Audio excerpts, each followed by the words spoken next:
Bonjour Sylvain Maillard. Bonjour Romain Desarmes. Merci d'être avec nous. La grande interview de Sylvain Maillard sur CNews et sur Europe 1. Beaucoup d'actualités évidemment. On va parler des européennes, de ce qui se passe à Marseille ou encore de la dette. Mais je voulais qu'on commence avec l'Ukraine. Emmanuel Macron dit que notre soutien à l'Ukraine n'a aucune limite, aucune ligne rouge. Ce qui revient à dire que toutes les options sont possibles, y compris l'envoi de troupes au sol. Comme il l'a dit en début de semaine, on en a beaucoup parlé. La Russie lui répond que la France, par ses déclarations, augmente son implication dans le conflit.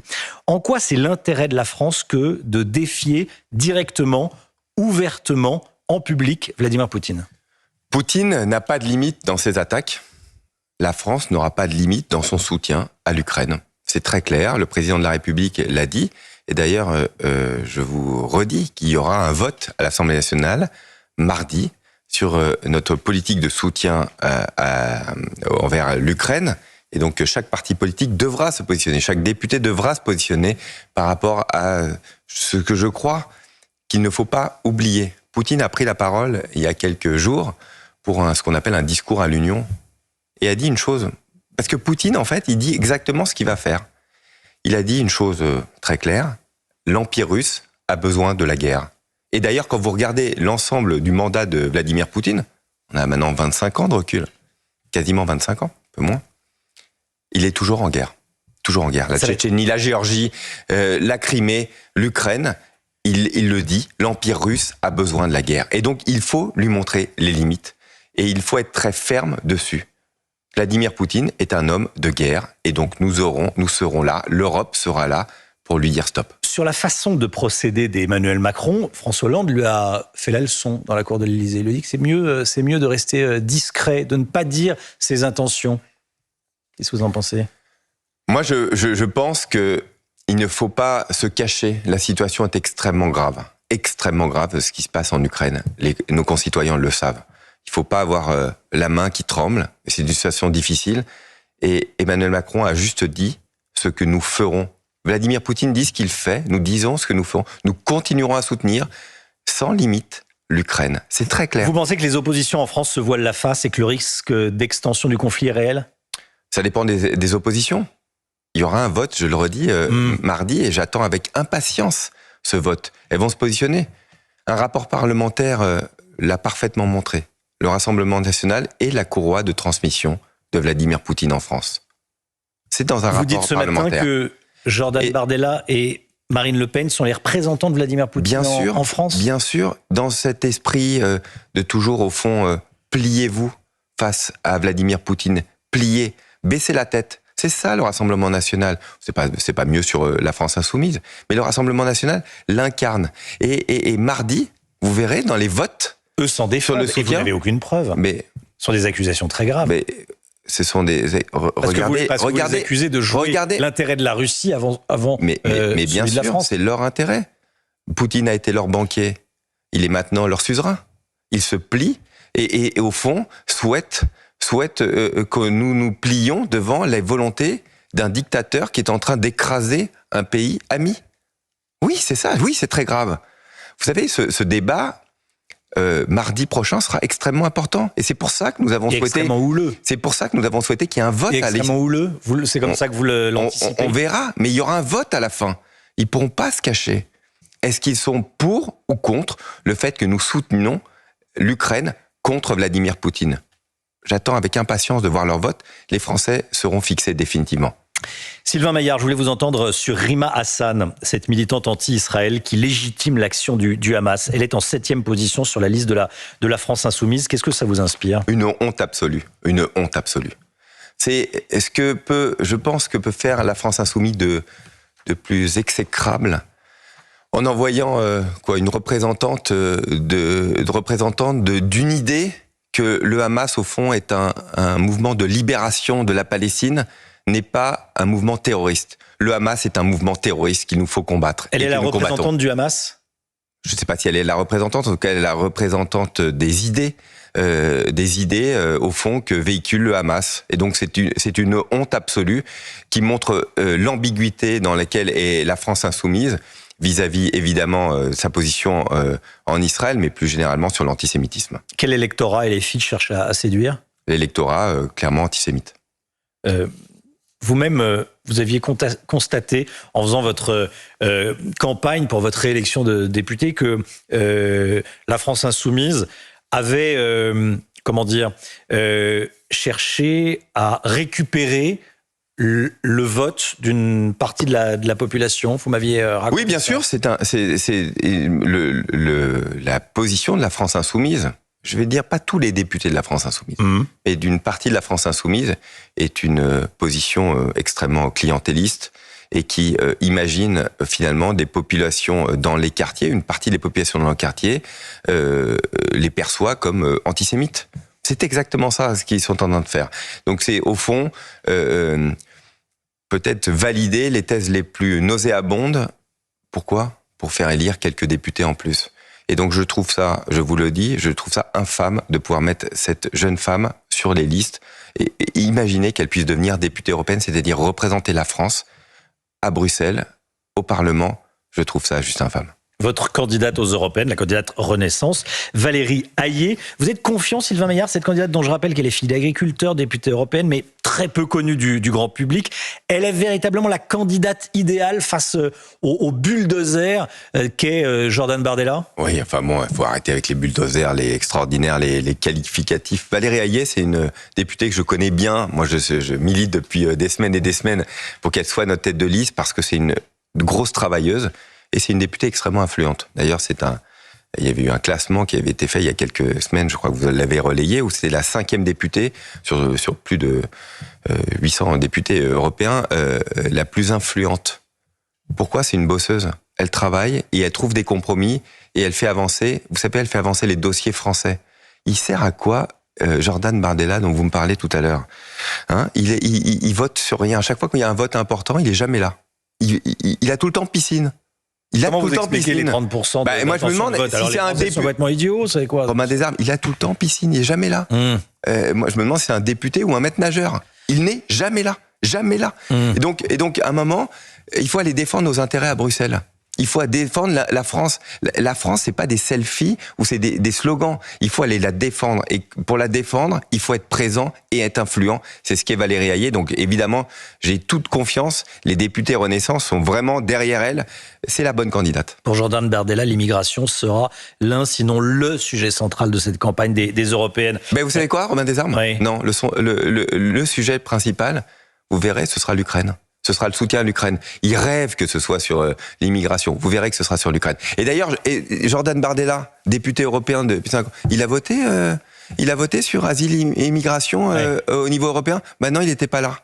C'est vous qui amenez la campagne sur l'Ukraine, mais l'immigration est quand même un sujet central de cette campagne. Du côté de Valérie Hayé, quand la question de l'immigration lui a été posée, elle a répondu pour savoir s'il fallait augmenter ou pas l'immigration, on doit demander aux acteurs économiques. Elle ne voulait pas dire s'il fallait augmenter ou pas l'immigration. Elle ne savait pas. Elle dit qu'il faut demander aux acteurs économiques, aux chefs d'entreprise si on a besoin ou pas d'immigration. C'est comme ça que ça se joue l'immigration en France et en Europe ? Ça fait partie. Vous l'avez vu cet extrait, évidemment. Bien sûr, Romain Desarmes.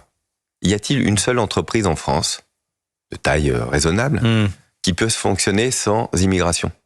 Y a-t-il un seul hôpital en France qui peut fonctionner sans immigration? Il y a plusieurs millions de personnes sans emploi. Mais Romain Desarmes, je vous pose une question. Est-ce que si je descends ici, on est en CNews, je descends, là, il n'y a pas de gens immigrés qui sont en train de travailler pour faire en sorte que cette matinale puisse exister? Vous savez bien que oui.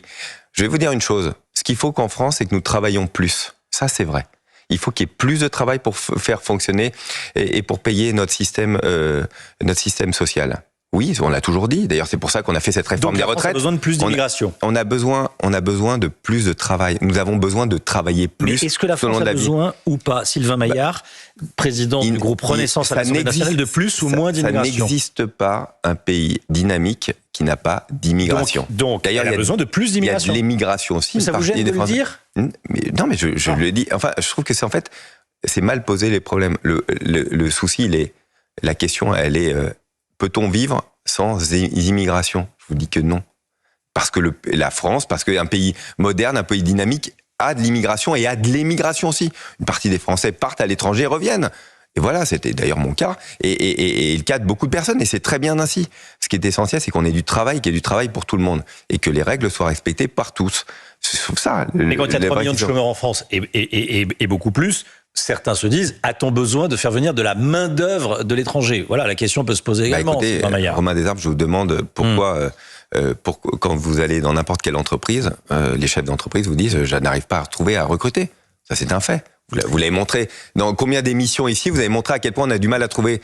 Et donc, on travaille sur les compétences. C'est pour ça qu'on développe. On a mis beaucoup d'argent sur le développement des compétences tout au long de la vie. Ça, c'était un vrai sujet. Compétences initiales, compétences tout au long de la vie. Mais nous avons besoin, évidemment, d'immigration. Il faut que ce soit une immigration maîtrisée et qui corresponde à une immigration de travail. C'est pour ça que nous avons voté aussi ce projet de loi immigration. J'ai eu l'occasion de venir vous en parler à votre micro. Marseille est en train de devenir une narcoville tenue par les trafiquants qui ont un pouvoir immense car ils ont des montagnes d'argent. Les magistrats sont inquiets. Ils ont témoigné devant vos collègues du Sénat. Ils n'ont jamais vu un tel niveau de violence.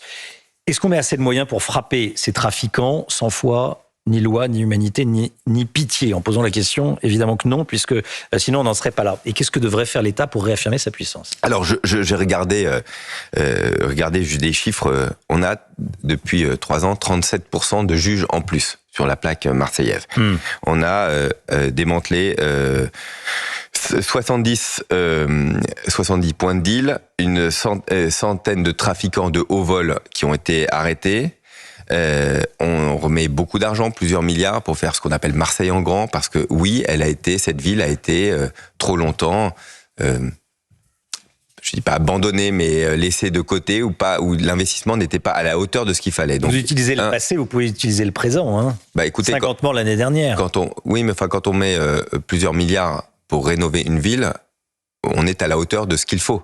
Après, ça prend du temps, il faut reconstruire des écoles, mettre beaucoup plus de moyens, l'organiser, ça prend du temps, évidemment. Enfin, la volonté, elle est là. Le président de la République, tous les 3 mois, est sur place, fait en sorte que les chantiers avancent.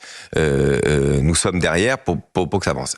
Nous mettons des moyens, on a beaucoup plus de policiers sur place. La situation est évidemment difficile, mais enfin, moi, je vois aussi une stigmatisation quand j'entends les propos qui sont tenus. Quand vous êtes Marseillais, vous avez envie de vivre dans cette ville? Mais évidemment que non. Donc oui, il y a des difficultés graves à Marseille, pas dans tout Marseille, partie de Marseille, et nous mettons les moyens, on continuera à mettre les moyens autant qu'il le faudra. La dette, 20 milliards d'euros d'économies à faire l'année prochaine. On était parti de 12 milliards, la situation est plus compliquée que prévu, les recettes de l'État sont moins importantes que prévu, ce qui est inquiétant, et la dette de la France n'en finit pas de grossir. Déjà, est-ce que vous êtes inquiet? Oui, la situation est difficile, parce qu'il y a un ralentissement économique, et donc il faut faire en sorte, comme dans n'importe quel bon ménage, quand il y a moins de rentrées, il faut faire des économies. Attention, juste dans ce que vous venez de dire, il faut faire 12 milliards sur la fin de 2023, où il y a eu moins de rentrées fiscales que ce que nous attendions, et c'est pour ça il y a eu un coup de rabot de 10 milliards, exactement. Sur le budget qui arrive, il faudra probablement 20 milliards d'économies par rapport à la prévision et le budget que nous avons voté. Et donc, nous sommes en train de travailler avec les députés Renaissance et nous ferons des propositions au ministre Thomas Cazenave. Mais moi j'entends, on va tout regarder. Vous savez, chaque euro d'argent public doit être un euro bien investi. Donc, il n'y a pas de tabou dessus. Juste, il faut regarder les masses. Si vous regardez les masses, il faut s'attaquer pour faire 20 milliards, pas à des budgets de 200 millions, 300 millions, 400 millions. On n'est pas dans cette épaisseur du trait là.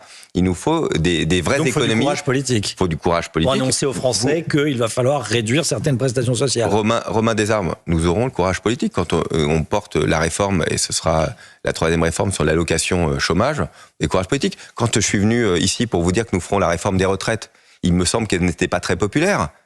Nous l'avons porté parce qu'il faut du courage, il faut travailler plus. Si nous n'avons pas plus de travail, nous ne pourrons pas financer notre modèle social. Et donc, on le dit, il faut plus travailler. C'est pour ça que nous accompagnons, c'est pour ça que nous formons plus.